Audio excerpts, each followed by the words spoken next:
Morning.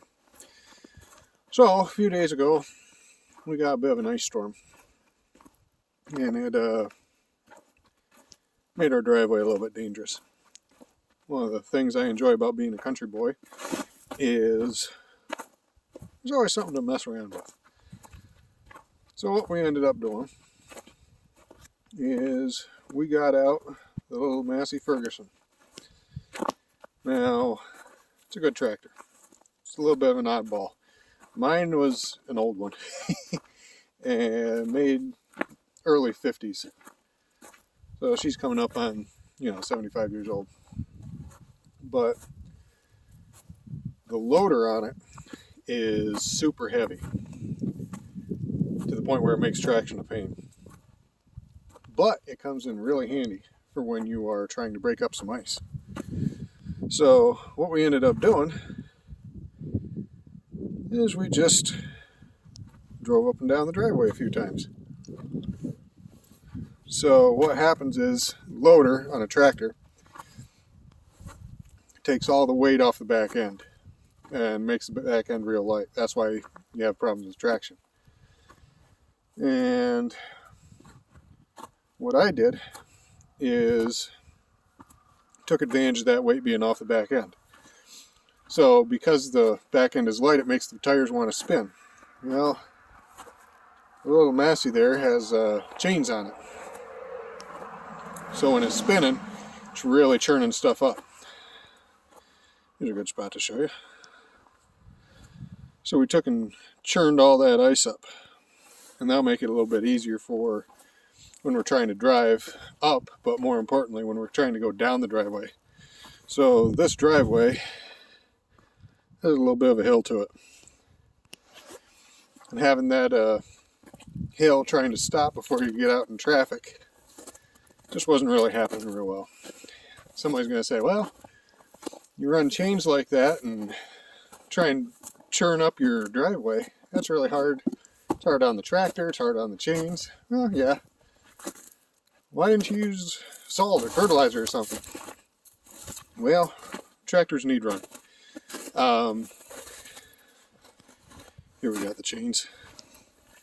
So tractors need run, otherwise the internal parts start to, that's the hitch my brother-in-law made me for getting logs out. The inside stuff is going to want to start to rust. It kills the battery, so you got to run them every couple days anyways. And to compare, this is my other tractor. This is an International 695. But I don't have change for it yet. Just ain't had the money. So, without chains, yeah, you'll still get a little bit of a purchase, but it's not going to dig everything up as much. Why didn't we use salt or anything like that? Well, that would have made a trip to the store to get it. And just helps a little bit. Keep costs down and everything else. So, like I said, there's always something to do. Might as well see that loader. That is a loader. I really like this loader and the design of it. It's good and heavy. If you break that loader, you were really doing something stupid. But there's our reservoir for all the hydraulic fluid for the loader. You just take this cap off right here, dump your hydraulic oil down in. Simple, easy. That was back when they made stuff for the average idiot to work on. Idiot meaning people like me that probably really shouldn't be doing it, but we enjoy it. But yeah, the old ones, tires are just car tires. That takes a 16-inch car tire. That's the way they were designed. Whereas we come around here to the International, that's still just a 16-inch rim right there. But if you're trying to run a car tire on that, it's not really going to work as well. And yeah, for all you farmer type folks out there, I need new tires. But they're good for now. They'll do the job in the meantime.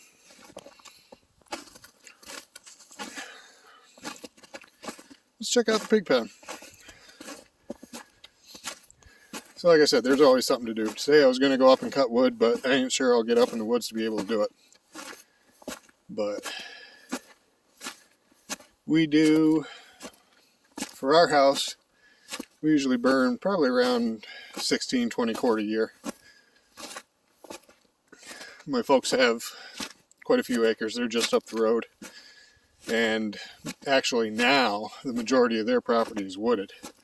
When I was growing up, we had 120 acres and 100 of that was fields. Since then, people have died. Dad's bought the property.